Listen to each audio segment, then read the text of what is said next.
الحمد لله الحمد لله وحده والصلاة والسلام على من لا نبي بعده أما بعد فأعوذ بالله من الشيطان الرجيم بسم الله الرحمن الرحيم ألم تروا أن الله سخر لكم ما في السماوات وما في الأرض وأسبغ عليكم نعمه ظاهرة وباطنة ومن الناس من يجادل في الله بغير علم ولا هدى ولا كتاب منير وإذا قيل لهم اتبعوا ما أنزل الله قالوا بل نتبع ما وجدنا عليه آباءنا أولو كان الشيطان يدعوهم إلى عذاب السعير ومن يسلم وجهه إلى الله وهو محسن فقد استمسك بالعروة الوثقى وإلى الله عاقبة الأمور صدق الله العظيم وعن علي رضي الله تعالى عنه قال قال رسول الله صلى الله عليه وسلم من أنعم عليه نعمة فليحمد الله ومن استبطأ الرزق فليستغفر الله ومن حزبه أمر فليقل لا حول ولا قوة إلا بالله أو كما قال عليه الصلاة والسلام.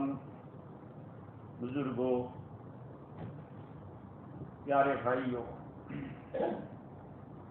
اللہ رب العزت نے حضرت انسان کو پیدا فرمایا اور اس دنیا کے اندر اسے مختلف حالات میں رکھا، مختلف درجات میں رکھا. ہمیشہ بندہ اللہ کی نعمت میں رہتا ہے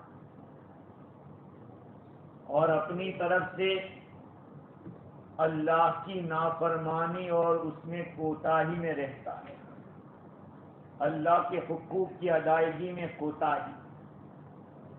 اس لیے ہر وقت نعمت میں ہم ہیں، نعمت کا شکریہ ضروری، اور گناہ ہے تو استغفار ضروری ہے. اللہ تعالی ہر حال میں ہمارے اوپر نعمتیں برسا رہا ہے، اور یہ نعمتیں صرف مسلمان پر نہیں، جو اللہ پر ایمان نہیں رکھتے ان پر بھی اللہ کی رحمت دنیا کے اندر.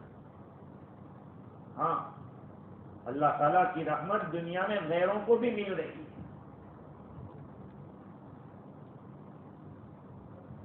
سورۃ لقمان کے اندر اللہ تعالیٰ نے خطاب کیا کہ کیا تم لوگوں نے دیکھا نہیں کہ اللہ تعالیٰ نے تمہارے لیے تابع کر دیا ہر اس چیز کو جو آسمانوں میں اور ان چیزوں کو جو زمین کے اندر ہے، اور تمہارے اوپر اللہ تعالیٰ نے نعمتیں جو ظاہر ہیں وہ بھی ڈالی ہے، اور جو باطنی پوشیدہ نعمتیں ہیں وہ بھی اللہ نے تمہارے اوپر مکمل کی. لیکن ہوتا کیا ہے، کچھ لوگ اللہ کے بارے میں لڑتے جھگڑتے ہیں، جن کے پاس نہ کوئی عقلی دلیل ہے، نہ ان کے پاس کوئی ہدایت کی بات ہے، نبی کی بات ہے، نہ کوئی ان کے پاس کتاب کی بات ہے. یہ آیت کریمہ سورہ لقمان میں. اور جب ان سے کہا جاتا ہے کہ بھئی اتباع کرو اس چیز کا جس کو اللہ نے نازل کیا ہے، تو کیا کہتے ہیں؟ نہیں، ہم تو اتباع کریں گے اس چیز کا جس کے اوپر ہم نے اپنے باپ داداؤں کو پایا تھا۔ اللہ تعالیٰ سوال کرتا ہے، اولو کان الشیطان یدعوہم الی عذاب السعیر، کیا شیطان ان لوگوں کو جہنم کی عذاب کی طرف بلاتا ہو پھر بھی ان کا اتباع کریں گے؟ قانون بتلایا اللہ نے، وَمَن يُسْلِمْ وَجْهَهُ إِلَى اللَّهِ وَهُوَ مُحْسِنٌ فَقَدِ اسْتَمْسَكَ بِالْعُرْوَةِ الْوُثْقَىٰ وَإِلَى اللَّهِ عَاقِبَةُ الْأُمُورِ، جو آدمی اپنے آپ کو اللہ کے تابع کر دے گا اور اس حال میں کہ وہ نیکوکار ہے، اعمال بھی اچھے ہو، اس نے مضبوط کڑے کو پکڑ لیا ہے اور اللہ ہی کی طرف انجام ہے، سب کو آخر میں وہیں پہ جانا، تمام کاموں کا انجام اللہ کے پاس ہے۔ تو ان آیات کے اندر اللہ تعالیٰ نے فرمایا کہ آسمان کے اندر جو چیزیں ہیں وہ تمہارے مسخر ہیں، زمین کے اندر جو چیزیں ہیں وہ بھی تمہارے تابع ہیں۔ اب آسمان میں کون سی چیز ہمارے تابع؟ کہا یہ ستارے، سورج ہے، چاند ہے، فرشتے ہیں، یہ سب حضرت انسان کی خدمت میں لگے ہوئے۔ میرے بھائیو، آج تک ہم نے کبھی سوچا؟ کبھی نہیں سوچا۔ بس صبح ہوتی ہے، شام ہوتی ہے، زندگی یوں ہی تمام ہوتی ہے۔ کاش کہ ہم سوچتے کہ اتنی بڑی مخلوق سورج کو اللہ نے ہمارے لیے تابع کر دیا، ہمارے کام میں لگا دیا، چاند کو اللہ تعالیٰ نے ہمارے کام میں لگا دیا، اور فرشتوں کی پاکیزہ مخلوق کو ہمارے اوپر ڈیوٹی پہ لگا دیا۔ ایک 6 فٹ کا انسان کبھی یہ سوچتا نہیں کہ وہ کتنا مہربان ہے ہمارے اوپر اور ہماری طرف سے کیا ہو رہا ہے۔ اللہ تعالیٰ نے یہ تو بتلایا کہ آسمانوں کی چیزیں ہم نے تمہارے تابع کی، زمین کی چیزیں تمہارے تابع کی، پہاڑ بنا دیے زمین میں، صحرا بنا دیے، سمندر بنا دیے، نہریں چلا دی، جانوروں کو اللہ تعالیٰ نے پیدا فرمایا اور سبزیاں باغات اگا دیے۔ زمین کے اندر اللہ نے کہیں لوہا تو کہیں تانبا تو کہیں پیتل تو کہیں چاندی تو کہیں سونا، کیا کیا چیزیں اللہ نے انسان کے لیے رکھی، سب سے فائدہ اٹھا رہے ہیں ہم، لیکن اپنے بارے میں نہیں سوچا کہ میں کس کے لیے بنا، میری ڈیوٹی کیا ہے۔ یہ ساری چیزیں ہمارے لیے ڈیوٹی کر رہی ہیں، لیکن ہم کس کے لیے؟ کاش کہ ہمیں اللہ یہ سوچنے کی توفیق دیتا کہ ہم بھی اپنی ذمہ داری کو سمجھتے۔ اللہ تعالیٰ قرآن پاک میں بار بار اپنی نعمتوں کا تذکرہ کرتا ہے، وَأَسْبَغَ عَلَيْكُمْ نِعَمَهُ ظَاهِرَةً وَبَاطِنًا، اس نے تمہارے اوپر مکمل کر دی نعمتیں جو ظاہر میں ہے، جو دکھتی ہے مجھے اور آپ کو۔ نعمت کس کو کہتے ہیں؟ ایک ہوتی ہے نعمت اور ایک ہوتا ہے نعمت۔ نعمت اچھی چیز ہے لیکن نعمت اچھی چیز نہیں ہے۔ نعمت اور نعمت میں فرق ہے۔ قرآن میں نعمت کا لفظ آیا، وَنَعْمَةٍ كَانُوا فِيهَا فَاكِهِينَ، یہ دنیا کی مزے لے رہے تھے، جس چیز کا انجام برا ہو وہ نعمت نہیں ہے، وہ نعمت ہے۔ تو کفاروں کو اللہ نے، کافروں کو جو اللہ تعالیٰ نے نعمتیں دی دنیا میں، اللہ نے اس کو نعمت کہا ہے۔ جیسے ہم چولہے کو گھی لگا کے روٹی ڈالتے ہیں، اب وہ اس کو مزیدار سوچتا ہے کہ دیکھو ہمارا اکرام ہو رہا ہے، لیکن اکرام نہیں ہوتا، اس کے پیچھے ایک چال ہوتی ہے کہ یہ میٹھی چیز کھا کے گھسے گا اندر اور پکڑا جائے گا۔ اس لیے میرے بھائیوں اللہ کی نعمت پہ ڈرو بھی کہ کہیں ایسا نہ ہو کہ یہی دنیا میں ہی دے دیا اور کہا جائے قیامت میں اذھبتم طیباتکم فی حیاتکم الدنیا، تم نے اپنی نعمتوں کا مزہ دنیا میں اٹھا لیا، بس جاؤ اب نہیں ملے گا۔ قرآن کہتا ہے وَيَوْمَ يُعْرَضُ الَّذِينَ كَفَرُوا عَلَى النَّارِ، اس دن کو یاد کرو جس دن کافروں کو جہنم کے سامنے پیش کیا جائے گا۔ اذھبتم طیباتکم فی حیاتکم الدنیا، ان سے کہا جائے گا کہ تم نے اپنی لذت والی چیزیں دنیا میں اٹھا لی، فائدہ اٹھا لیا۔ فذوقوا عذاب چکھو عذاب، ہمیشہ کا عذاب الخلد بما کنتم تعملون، جو برے اعمال کرتے تھے، جو کفر کرتے تھے، اس کا عذاب اب چکھو۔ تو میرے عزیزو، اللہ تعالیٰ نے جو نعمتیں دی ہے اس میں غور و فکر کرو۔ ظاہری نعمتیں بھی دی ہے، باطنی نعمتیں بھی دی ہے۔ ظاہری نعمتیں جو ہمیں محسوس ہوتی ہیں، ہمیں دکھائی دیتی ہے کہ یہ اللہ کی طرف سے مجھے ملا ہے، میں کہاں اس لائق تھا۔ مثال کے طور پر اچھی شکل کا ملنا، اچھی شکل، اچھی صورت کا ملنا، اچھے قد و قامت کا ہونا۔ اگر اللہ چاہتا ہمیں ٹیڑھی پشت والا بھی بناتا، اللہ چاہتا تو ہماری شکل کچھ اور بھی کر سکتا تھا۔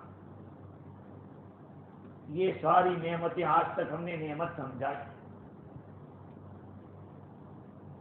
اسی طرح سے اعضاء کا مکمل، حواس ظاہرہ کا، سننے کی طاقت، دیکھنے کی طاقت، چکھنے کی طاقت، ٹچ کرنے کی، بولنے کی، یہ ساری طاقتیں جو اللہ نے دی ہے، یہ ساری اللہ کی نعمتیں، نعمت ظاہرہ ہے، ظاہری نعمت جو ہمیں دکھتی ہے۔ زبان کا بولنا، رزق کا ملنا، مال، عہدہ، خادم، اولاد، تندرستی، امن، یہ ساری چیزیں ایسی ہیں جو ہمیں دکھتی ہے، یہ اللہ کی نعمت ظاہرہ ہے۔ ہاں، اللہ تعالیٰ ہمیں حکم دیتا ہے قرآن پاک کہ میری نعمتوں کو یاد کرو۔ یا ایھا الناس اذکروا نعمت اللہ علیکم هل من خالق غیر اللہ یرزقکم من السماء والارض، اے لوگو اللہ تعالیٰ کی نعمت کو یاد کرو جو تم پر ہے، کیا اللہ کے سوا کوئی اور ہے جو تم کو دے دے؟ هل من خالق غیر اللہ، آسمان و زمین میں کوئی ہے اس کے سوا جو تمہیں یہ ساری نعمتیں دے؟ کس کے بس کی بات ہے بھائی؟ گائے کا میٹھا اچھا دودھ نکالنا یہ کس کی کاری ہے؟ اللہ کی کاری ہے۔ ہم تو گھاس ڈال دیتے ہیں، سوکھی یا ڈالتے بھی نہیں، وہ تو اللہ نے اگائی ہے، وہ کھاتی ہے گرین گھاس اور اتنا وائٹ دودھ دیتی ہے۔ اللہ کی نعمتوں کو یاد کرو اور سوچو کہ یہ نعمتیں کوئی ہمارے کمال کی وجہ سے نہیں ملی، یہ اس نے فضل فرمایا ہے۔ جب تک ہم لوگ نعمتوں کو سوچیں گے نہیں، نعمتوں کے بارے میں غور و فکر نہیں کریں گے، شکریہ کی توفیق نہیں ہو۔ امن و امان، چین اور سکون کا ملنا کچھ کم نعمت؟ ٹائم کے کھانا ملنا، دنیا میں کیسے کیسے حالات ہے آج۔ اللہ تعالیٰ نے ان نعمتوں کو بیان کر کے یہ بات بتلائی کہ ان نعمتوں کا تقاضا تو یہ تھا کہ میری مان لیتے، لیکن اللہ کی مانتے نہیں ہے۔ آیتیں تو کافر کے بارے میں ہیں، نضر بن حارث کے بارے میں، جو کفار مکہ میں تھے، مشرکین مکہ میں تھے، ان کے بارے میں ہے۔ اللہ تعالیٰ فرماتے ہیں، شکایت کر رہا ہے اللہ تعالیٰ کہ بعض لوگ وہ ہیں جو اللہ کے بارے میں لڑائی جھگڑا کرتے ہیں، پوچھتے ہیں اللہ کس چیز کا بنا ہوا ہے۔ اس طرح کا سوال کیا حضور صلی اللہ علیہ وسلم سے کہ تمہارا خدا کیسا ہے، کس چیز کا ہے؟ تفسیر روح البیان میں لکھا ہے کہ اسی وقت اللہ تعالیٰ نے اوپر سے بجلی گرائی اور اس کو وہی ختم کر دیا۔ ہاں،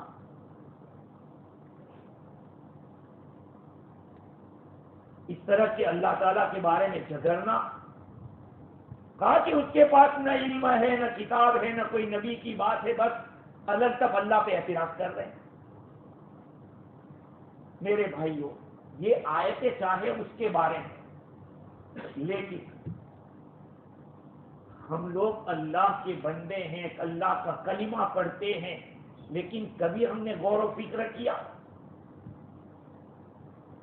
صرف مسلمان کے گھر میں پیدا ہو گئی ہے اس لیے مسلمان ہے۔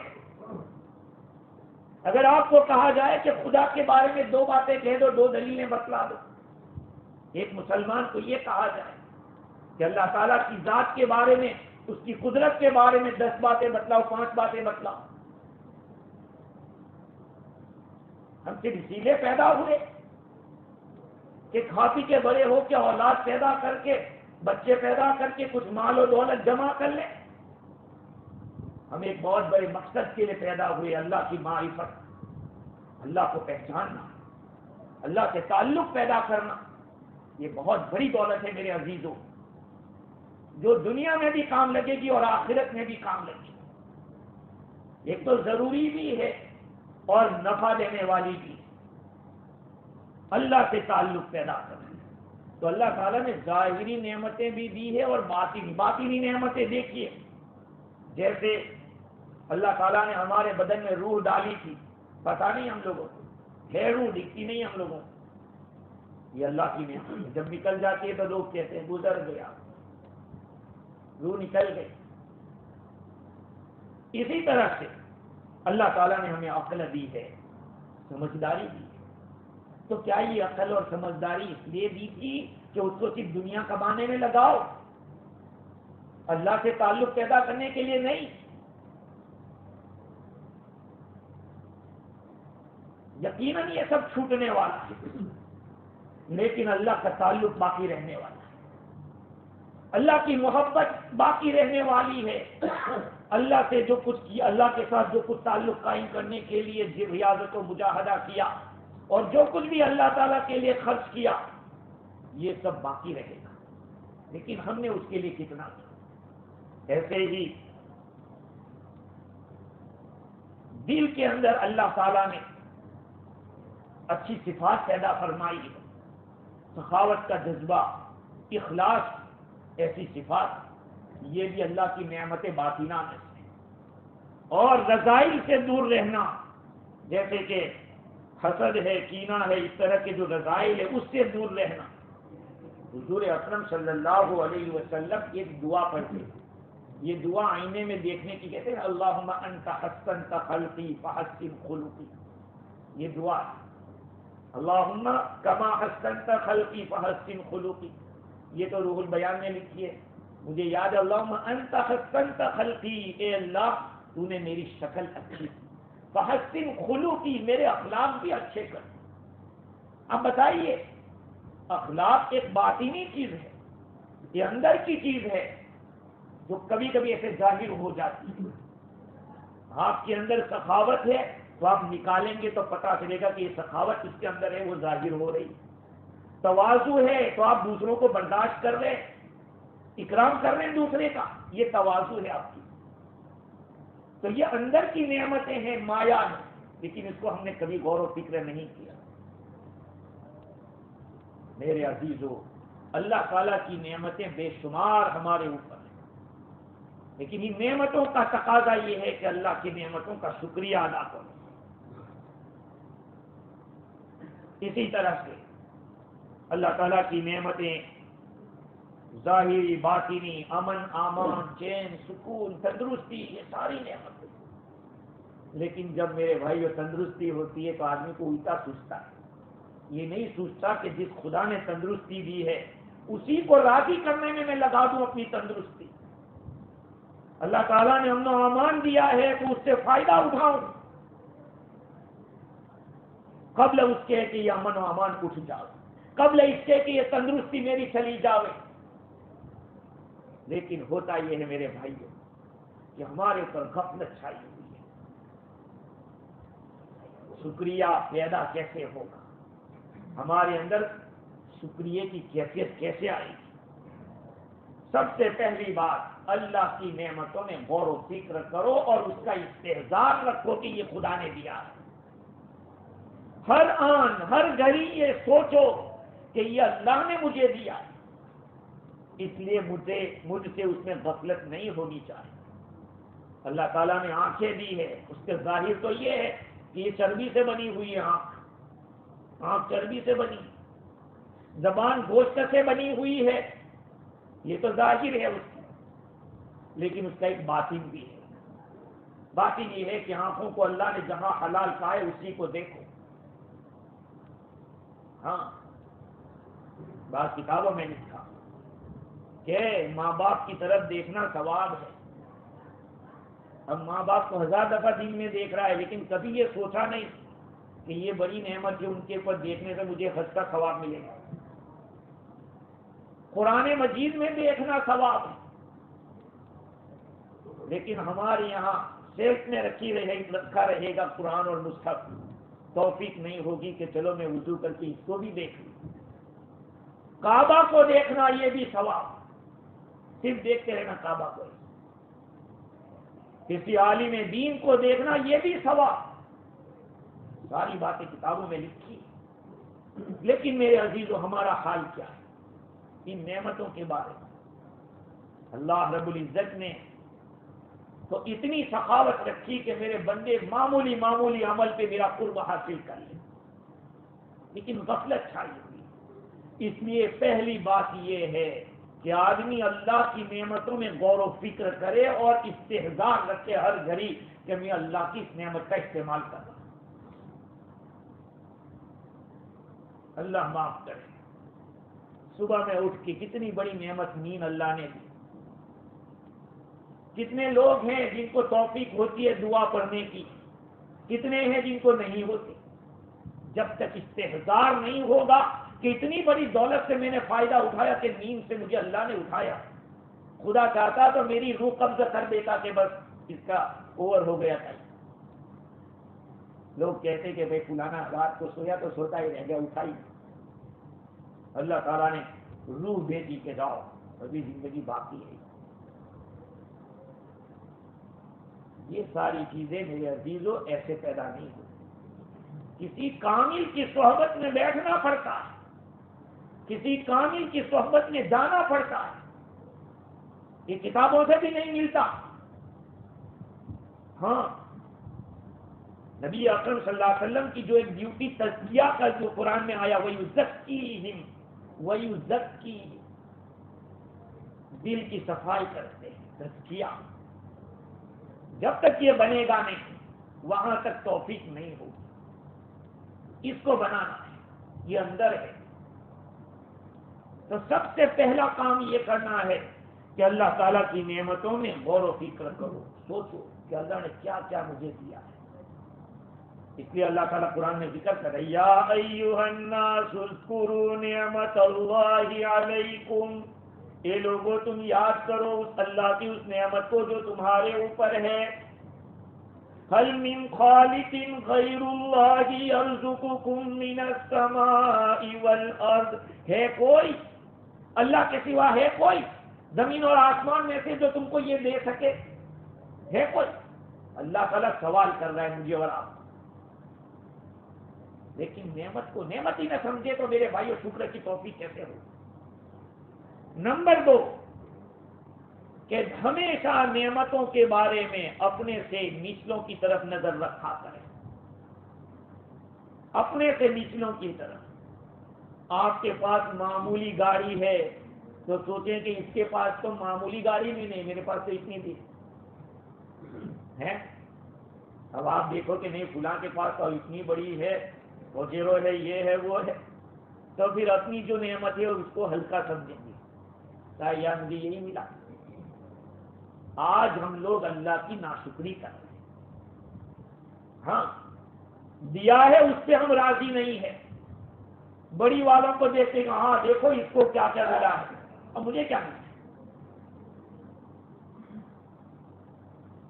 حدیث ہے نبی اکرم صلی اللہ علیہ وسلم نے ارشاد فرمایا انظروا الى من هو اسفل منكم ولا تنظروا الى من هو فوقكم فانه اجدر الا تزدروا نعمت الله عليكم او كما قال صلی اللہ علیہ وسلم کہ اپنے سے نچلوں کو دیکھا کرو، اوپر والوں کو مت دیکھو، کہ کہیں ایسا نہ ہو کہ اللہ کی جو نعمت تمہارے اوپر ہے اس کو تم ہلکا سمجھنے لگو، ہوتا ہے ایسا۔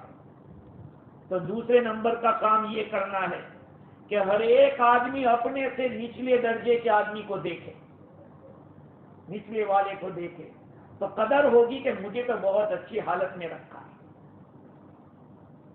ورنہ ایسا ہو سکتا ہے کہ آپ نے اپنے سے اپر لیول کو دیکھ لیا تو کہا کہ دیکھو یار وہ تو اوپر بیٹھا میں نیچے بیٹھا، میری کوئی قیمت نہیں، اللہ کی نعمت کی ناشکری ہو جائے گی۔ اور تیسرے نمبر پر یہ ہے کہ انسان یہ سمجھے کہ کل قیامت میں اللہ تعالیٰ مجھ سے اس نعمت کے بارے میں پوچھے گا کہ تو نے شکریہ ادا کیا تھا یا نہیں کیا۔ کان کے بارے میں بھی پوچھے گا، آنکھ کے بارے میں بھی پوچھے گا، دل کے بارے میں بھی پوچھے گا۔ قرآن مجید کی ایک آیت ہے 15ویں پارے میں وَلَا تَقْفُ مَا لَيْسَ لَكَ بِهِ عِلْمٌ إِنَّ السَّمْعَ وَالْبَصَرَ وَالْفُؤَادَ كُلُّ أُولَئِكَ كَانَ عَنْهُ مَسْئُولًا۔ آپ پیچھے مت پڑو ایسی بات کے جس کا آپ کو علم نہیں۔ آپ کو اگر علم نہیں ہے تو پھر اس کے پیچھے مت بھاگو بھائی۔ امت کا ایک بہت بڑا طبقہ گمراہی میں مبتلا ہے، غلطی کے اندر مبتلا ہے، اس وجہ سے کہ اس کے پاس علم نہیں ہے، علم نہیں، اور پھر صحیح علم حاصل کرنے کی کوشش بھی نہیں کرتا۔ صحیح علم حاصل کرو تو پتا چلے کہ بھئی صحیح کیا ہے غلط کیا ہے۔ قرآن کہہ رہا ہے وَلَا تَقْفُ مَا لَيْسَ لَكَ بِهِ عِلْمٌ، جس کا تمہیں علم نہیں اس کے پیچھے مت جاؤ۔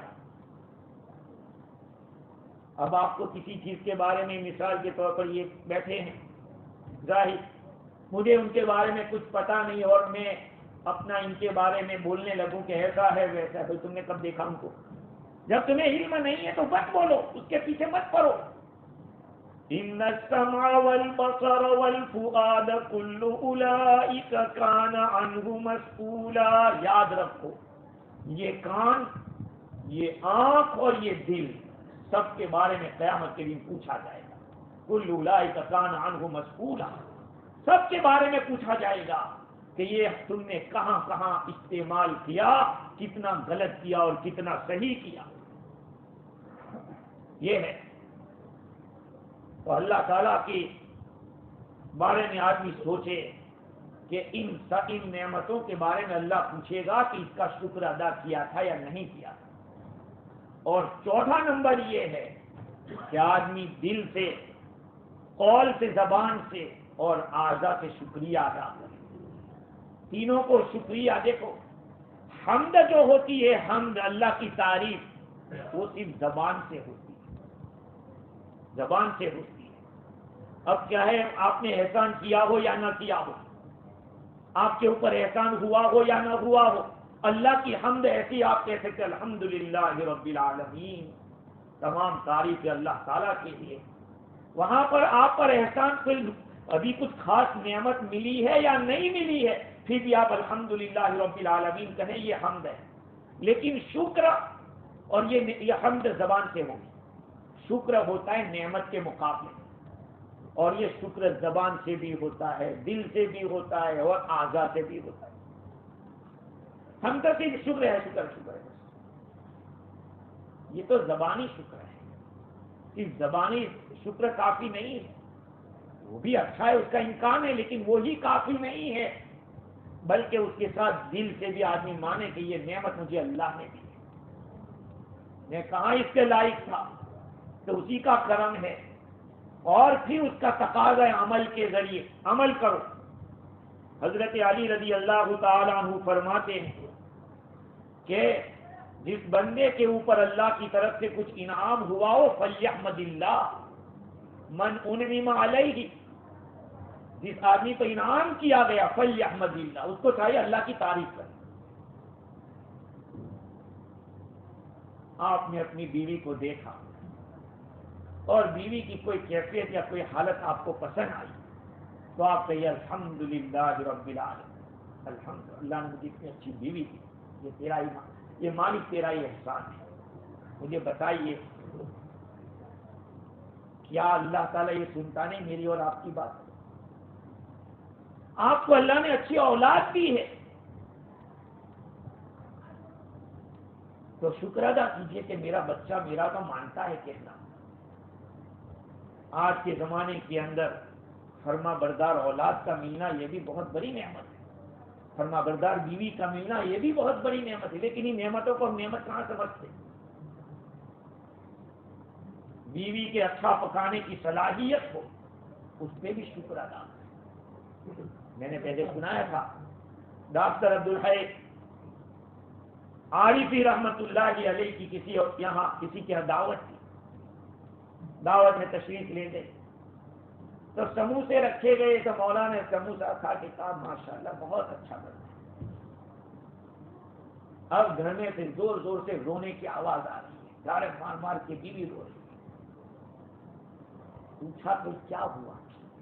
تو اس عورت نے کہا کہ اتنے سال سے میں اپنے شوہر کو مختلف قسم کے پکوان بنا بنا کے کھلاتی ہوں، آج تک کبھی انہوں نے اپنی زبان سے ایسا نہیں کہا جو آپ نے پہلی دفعہ کیا۔ ہم اپنے پاؤں پہ کلہاڑی خود مارتے ہیں، اللہ کی نعمتوں کی ہم ناقدری کرتے ہیں، اللہ نعمت کو ہٹا دیتا ہے، اللہ تعالیٰ نعمت لے لیتا ہے، چھین لیتا ہے۔ تو حضرت علی رضی اللہ عنہ فرماتے کہ جس پر اللہ کا انعام ہوا ہو چاہے اللہ کی تعریف کرے۔ اب انعام تو آپ دیکھیے صبح سے شام تک اللہ ہمیں کیا کیا دے رہا ہے، کھلا رہا ہے۔ صبح سے آپ کام کے لیے نکلے، شام کو گھر واپس آ گئے، مچھلی مارنے گئے، شام کو عافیت کے ساتھ گھر واپس آ گئے، شکر ادا کیجیے الحمدللہ عافیت کے ساتھ میں گھر پہنچ گئے، اللہ کا احسان ہے۔ لیکن کب ہمیں یہ توفیق ہو؟ جب تک ہم کسی کامل کی خدمت میں نہیں جائیں گے، کسی اللہ والے کی صحبت اختیار نہیں کریں گے، وہاں تک استحضار نہیں ہوگا، وہاں تک دل میں یہ بات جمے گی نہیں۔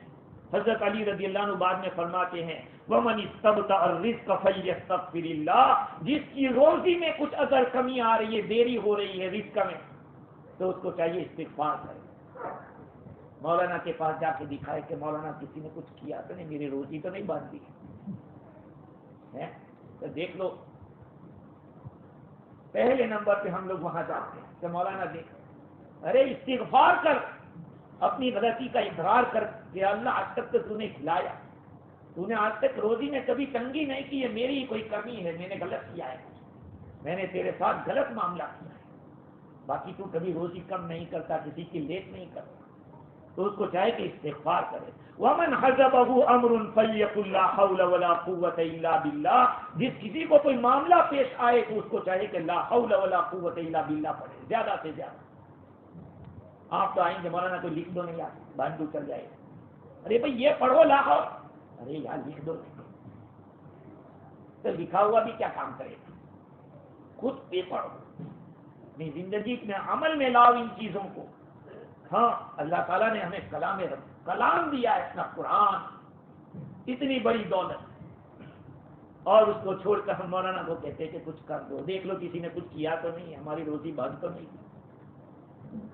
میرے بھائیوں، اللہ تعالیٰ نے ہمیں بے شمار نعمتیں دی، نعمتوں کی قدر کرنے کا اللہ نے حکم دیا ہے، اور حضرت عبداللہ بن عباس رضی اللہ عنہ فرماتے ہیں کہ میں نے رسول اللہ صلی اللہ علیہ وسلم سے پوچھا کہ اللہ کے رسول ما هذه النعمت الظاہرہ، کہ قرآن میں اللہ تعالیٰ نے نعمتیں ظاہرہ بتلائی ہے کہ تم کو نعمتیں دی ظاہری اور باطنی، تو یہ ظاہری اور باطنی کیا ہے؟ حضور نے فرمایا کہ ظاہری نعمت اسلام ہے، اسلام، ہم مسلمان ہیں، بہت کے تو کہتے شرماتے ہیں، ہاں ہم مسلمان ہیں الحمدللہ، اللہ نے ہمیں نعمت اسلام سے نوازا ہے، یہ ظاہری دولت نعمت ہے۔ اسی طرح سے آپ کے جو ظاہری شکل ہے، شکل و صورت ہے، وہ ہے اللہ نے جو رزق دیا ہے وہ سب ظاہری نعمت ہے، اور باطنی نعمت حضور نے فرمایا فما ستر من سوء عملک ولم یمسحک. کتنی بڑی بات ہے. اللہ کی باطنی نعمت یہ ہے کہ اللہ تعالیٰ نے تمہارے برے اعمال کو چھپایا اور تمہیں رسوا نہیں کیا. تمہاری برائیوں پر اللہ نے پردہ رکھا. اللہ چاہتا تو علی رؤوس الاشہاد تمہیں ذلیل کر سکتا تھا. لوگوں کے سامنے اللہ تعالیٰ کچھ بھی کر سکتا تھا ذلیل کرنے کے لیے. بہت ساری شکلیں ہیں ذلیل کرنے کی. ہاں روایات میں آیا گھر بیٹھے اللہ ذلیل کر سکتا ہے، واقعات ہے اس میں. تو نعمتوں کی قدر، یہ نعمت باطنہ ہے. اپنے بارے میں سوچیں کہ جوانی سے آج تک ہم کتنے گل کھلائے ہیں اور اللہ تعالیٰ نے کتنی پردہ پوشی کی ہے. اپنے بارے میں سوچیے. خدا چاہتا تو ہمیں پبلک کے سامنے ذلیل کر سکتا ہے.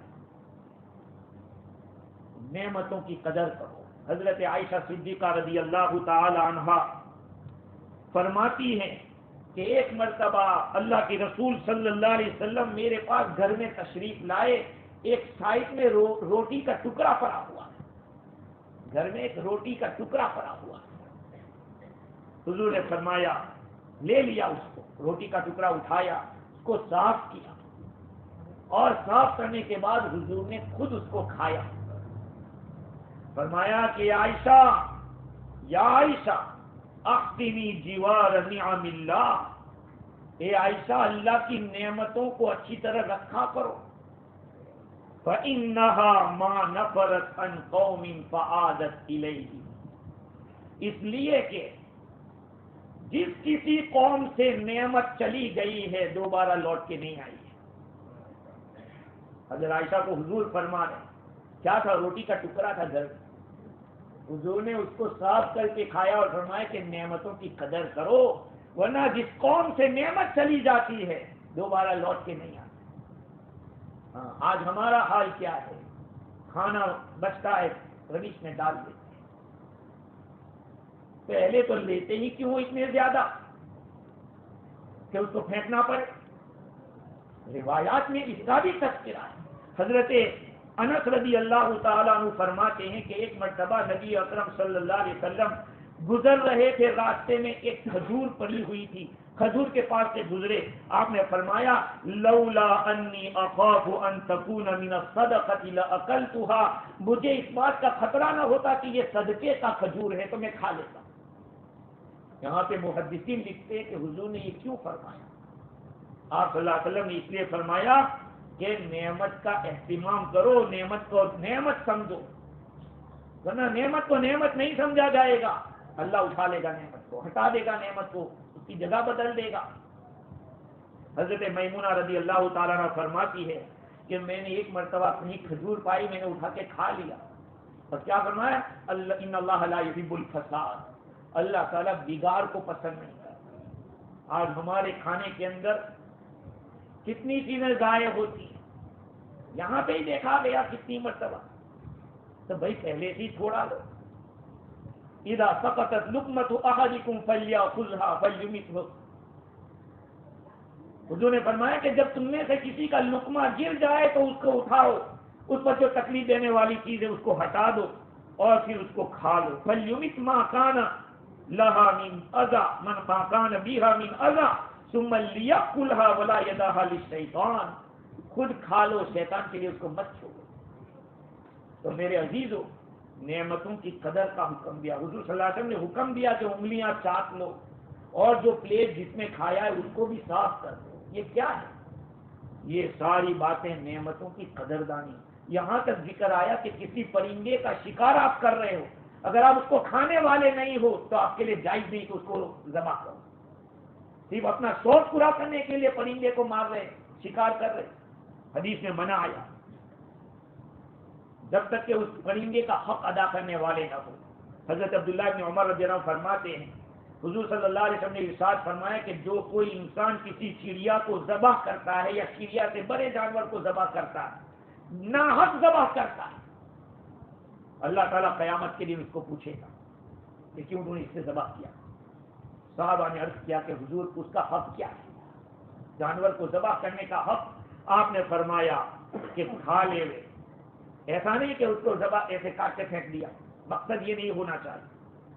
اس لیے میرے عزیزوں، ہم لوگوں کو چاہیے کہ اللہ تعالیٰ کی نعمتوں کی قدر کریں۔ بہت ساری نعمتیں حدیث شریف میں آیا، حضور صلی اللہ علیہ وسلم ارشاد فرماتے ہیں کہ کل قیامت کے دن اللہ تعالیٰ پوچھے گا الم اکرم کا، کیا میں نے تجھے عزت نہیں دی تھی؟ الم اسوج کا، کیا میں نے تجھے سردار نہیں بنایا تھا؟ وہ اسوج کا، کیا تیری میں نے شادی نہیں کرائی تھی؟ وہ اسخر لک الخیل والابل، کیا میں نے تیرے لیے گھوڑے اور اونٹوں کو تیرے تابع نہیں کیا تھا؟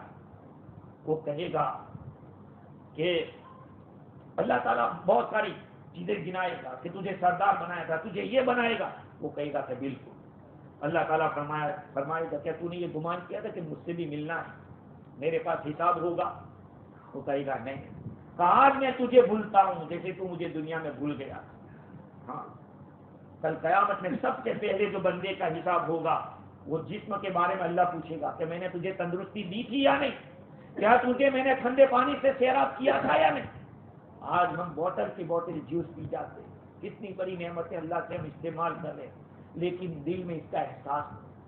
اللہ تعالیٰ نے اولاد دی ہے، خوبصورت سے خوبصورت بیوی بھی ہے، لیکن ان نعمتوں کی قدر یاد رکھو میرے عزیزوں۔ نعمتوں کی جب ناقدری ہوتی ہے، اللہ سبحانہ و تعالیٰ نعمتوں کو اٹھا لیتا ہے نعمتوں کو۔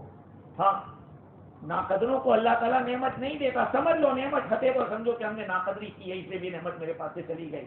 ورنہ اللہ کا قانون ہے کہ جب نعمت کا شکریہ ادا کرو گے اللہ بڑھا کے رہے گا، کیونکہ اللہ تعالیٰ نے جہاں بھی اس بات کو بیان کیا وہاں یہ فرمایا کہ لئن شکرتم لازیدنکم۔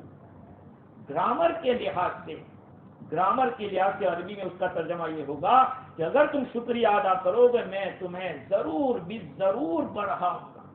اب اگر بڑھایا نہیں تو سمجھو کہ شکریہ ادا نہیں ہوا۔ اس لیے اللہ تعالیٰ مجھے بھی اور آپ کو بھی اپنی نعمتوں کی قدردانی کی توفیق عطا فرماوے۔ وآخر دعوانا الحمدللہ۔